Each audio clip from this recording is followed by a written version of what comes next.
Born-again Christian tries using the Bible to shame me. Allow me to do the same, by user Salty Samham. Forgive any formatting issues I may have, this is my first post. A little background on the two main characters of this story. Me, I31F, 24/25 at the time, have been into heavyweight lifting for the last 7 or 8 years. Due to my dad's awesome genetics, I am able to build muscle very easily for a woman. HP, Hanky Panky, HP for short, is a creepy old school friend of my parents who became a born-again Christian after getting caught by his wife while doing the dirty with his mother-in-law. Yes, you read that correctly. There were only a few people who were aware of the story, my parents included, which is how I found out. None of HP's other Christian friends knew about this. The other Christian friends were also mutual friends of my parents, who were friends with me on social media as well. This becomes relevant later on. Around the time I started lifting, I built muscle fast, and I was proud of that. So naturally I'd often post before/after pictures. For the first few months HP would always comment on my pictures telling me to slow down because at some point I'll start to look manly. I always ignored those comments because they're ridiculous. Fast forward to about a year into me lifting, I post another before/after picture and here comes HP telling me now I look manly. Unfortunately for HP he caught me on a bad day. So now I'm angry and decided to engage in some back and forth commentary. I ask if me being a woman who lifts weight makes me manly, what does that make him, a man who doesn't lift at all? HP decided to ignore that comment and hit me with the Bible says for women to look like women and men to look like men. Oh, the light bulb that went off after reading that. I was no longer angry but absolutely filled with pettiness now.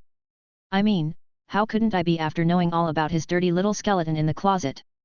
So without further thought I replied back with I'm pretty sure there's something in the Bible that states not to sleep with your mother-in-law but that didn't stop you, now did it?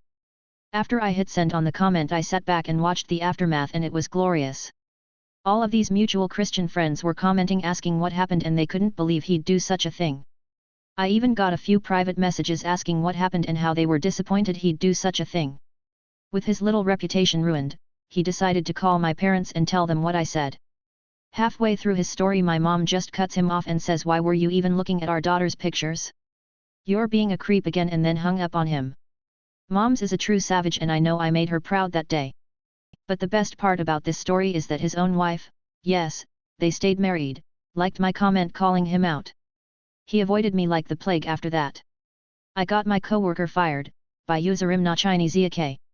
In college, I worked at a restaurant with a guy we'll call Joe, not his real name. His fiancée also worked there. She was annoying but not nearly as bad as Joe. Joe was a tool bag but one day he made fun of a new host that had just been hired by calling him a faggot when we were in the back of the kitchen rolling silverware, not near any customers.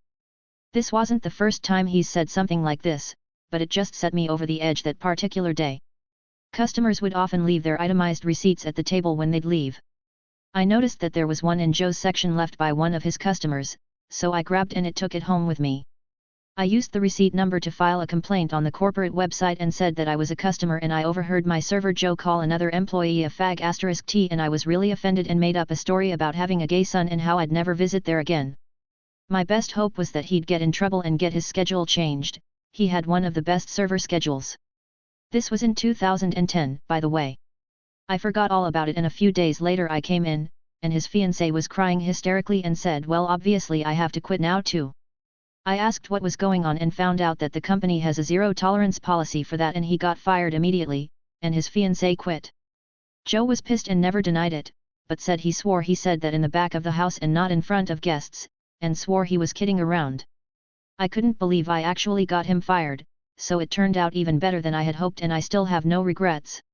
He was my friend on Facebook before this and we're still friends to this day on Facebook, but never speak to each other and he still doesn't know it was me.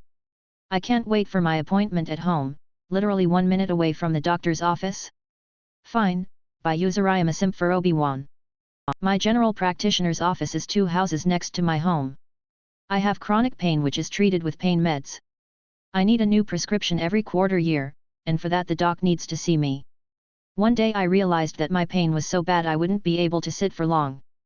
At my doc's, you'll normally have to wait for 40 to 60 minutes after your appointment time until you are called into the office. I knew I wouldn't be able to stand this. So I called and asked if they could just call me ca 5 minutes before I would be called in, so that I could stay at home in bed until then. Nope, not possible. So I took my sleeping mat and rolled it out in the waiting area and lay down. Everyone asked what I was doing. I explained that I was in so much pain that I couldn't sit. A nice old lady got up, went to the desk and switched her earlier appointment with mine so I could be seen quickly. My petty pop is taking revenge on my entitled father and I love, by user Gaminerd93. Relevant background: for as long as I can remember, my father has stood firm in his belief that when my grandparents pass he should get the majority share of their belongings. My grandparents have had a will in place for the last 24 years stating that their house and belongings are to be sold when they have both passed, and the money is to be split between my father, aunt, and cousin, raised by my grandparents from a newborn. My nan passed suddenly in 2014, leaving only my pop. This past weekend my father made the 10+ hour trip to my pop's house to start up this age-old argument once again. He made it very clear to my pop that he is going to contest the will, have my cousin removed and take most of my aunt's share. He stated to my pop that he is only looking for his fair share of the will. The revenge: my dear old pop then decided he wanted to make my dad's share as small as possible. He called me today saying he need to have an important conversation, sending me into meltdown mode, believing this man was about to tell me he was dying. No, Pop wanted to inform me he is changing the will. Everything except his car will be sold and the money will be split 7 ways. So instead of getting 1/3, my father will now get 1/7. The additions to my Pop's will are me and my 3 sisters. As for Pop's car, he is leaving it for me too. The best part is he isn't telling my father a thing. I love this man with all my heart and hope he is around for another 15 to 20 years yet, but Lord have mercy. My dad won't stop using my phone number? Okay, by user visual_suggestion 487. My dad has a tendency to use my phone number for different things to make sure he utilizes deals for stores or anything else that he used his own number too much for. He uses my phone number relatively a lot. When I asked him to stop, he said that it isn't a big deal that I'm using your phone number. Mind you, I'm 21 and I don't feel comfortable having my phone number be given to many different people and organizations. This whole idea that he can use my phone number annoyed me. It got to a point where he felt that it was fine to open a credit card behind my back. Like he is my dad, and if he would have talked to me, I would have maybe considered it or talked it out, but to open a credit card behind my back, no. And my parents tried denying it. I was fed up by this, but it took a pause after he noticed that I am paying attention. Until recently. I was having lunch with my boyfriend and suddenly my phone goes off and I have like 7 or 8 different messages about an urgent care appointment. I had no idea what was going on at first, and then I figured out that it was my dad that made these appointments and again used my phone number. This time, I didn't even call or confronted him. I decided to wait and see what happens. Later on, there were more messages incoming about the appointment check-in and I still didn't tell him. Time for some petty revenge. An hour later, after all the messages died down, I got a phone call from the urgent care asking, "Hi, are you associated with the family last name?" And I responded with, "No, I don't know them and that's not my last name, bye."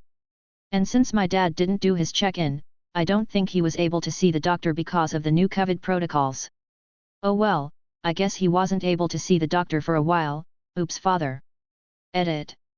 I just want to say thanks for all of your advice, everyone.